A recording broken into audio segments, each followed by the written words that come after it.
Ready, start. By virtue of the impugned amendments, very Constitution is amended by inserting new clauses in Article 15 and 16 thereof, which empower the state to make reservations by way of affirmative action to the extent of 10% to economically weaker sections.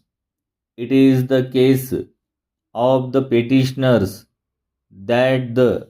very amendments run contrary to the constitutional scheme, and no segment of available seats or posts can be reserved only on the basis of economic criterion. As such, we are of the view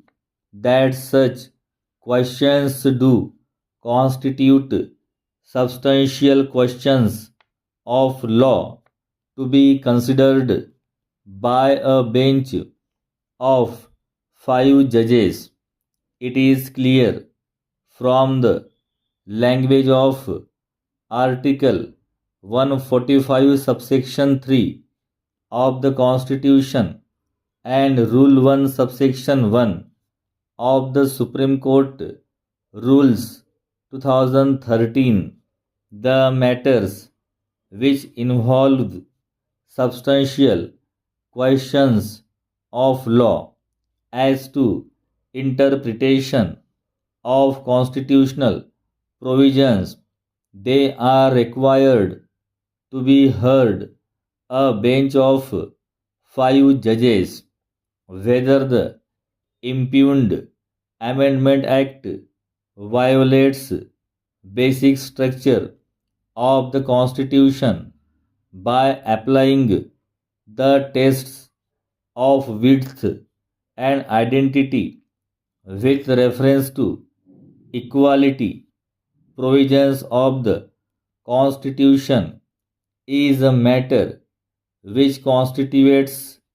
substantial question of law within the meaning of the provisions as referred above. Further, on the plea of ceiling of 50% for affirmative action, it is the case of the respondent Union of India that though ordinarily 50% is the rule, but same will not prevent to amend the Constitution itself in view of the existing special circumstances to uplift the members of the society belonging to economically weaker sections. Even such questions also constitute as substantial questions of law to be examined by a bench of 5 judges pursuant to the order aforesaid. This batch of matters has been referred to this Constitution bench for determination of the issues arising from the challenge to the 103rd Amendment. The court is, after perusing the issues suggested by learned counsel,